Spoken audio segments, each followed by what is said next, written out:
Hello everyone, through this video we are going to understand history chapter 2 of NCERT book New Kings and Kingdoms. Before we start our chapter, let's recall the meaning of dynasties. Dynasties means a family of rulers who rule over a country for a long period of time.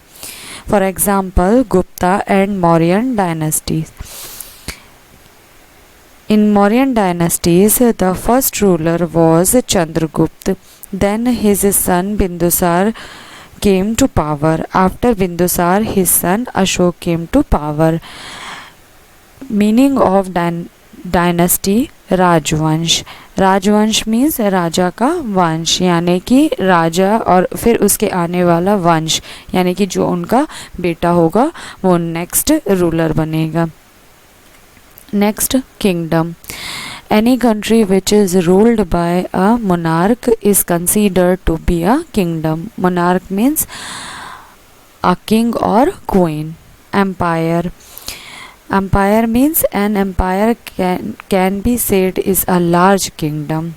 It means it is traditional, larger than a kingdom, and may consist of any different regions and nation under its control.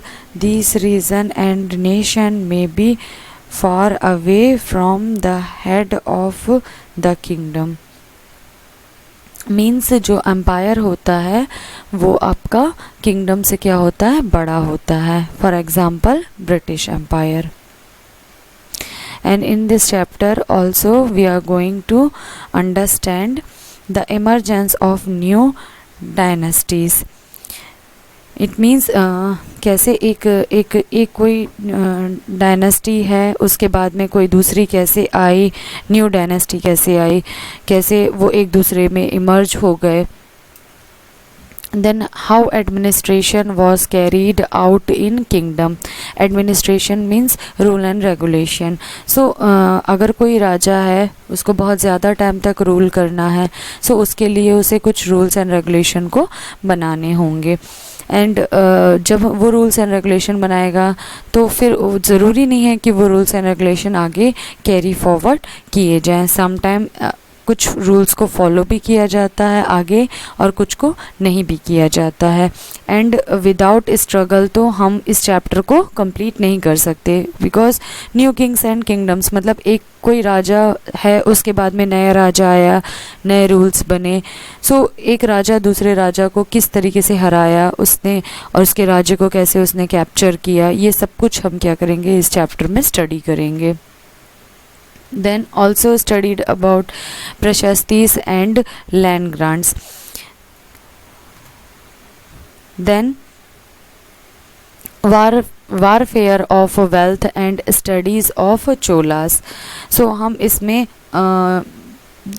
studies of cholas means kingdom, temple, agriculture, irrigation, the administration of empire, and Mahmud of Ghaznavi और मोहम्मद गौरी, इन सब के बारे में हम क्या करेंगे, study करेंगे. कि also studied about struggles, war, कि कैसे कोई भी एक एम्पायर है या जो कोई किंगडम है वो उसमें कोई दूसरे राजा ने किस तरीके से रूल किया. इन योर 6th क्लास आपने देखा होगा कि कोई भी राजवंश, आपने पढ़ा हर्षवर्धन के बारे में. सो आपने देखा वहाँ पे कि जैसे and also studied about this Ashoka and Chandragupta and Bindusara, कि कोई भी राजा होता है वो किस तरीके से फाउंडेशन रखता है. And in your next chapter means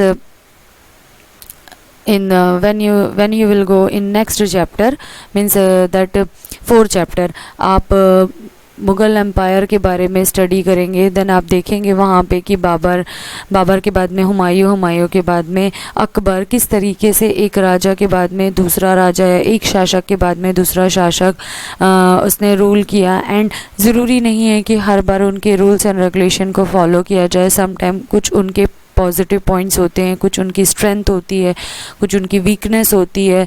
तो ये सब कुछ हम क्या करेंगे इस चैप्टर में हम स्टडी करेंगे। So this the introduction video. So introduction video में मैंने आपको इस चैप्टर के बारे में बताया है कि आप बेसिकली इस चैप्टर में आप क्या पढ़ेंगे और किस तरीके से आप इसमें इन सारी चीज़ों को एनालिसिस करेंगे। And next information I will give you in my next video. So till that, take care.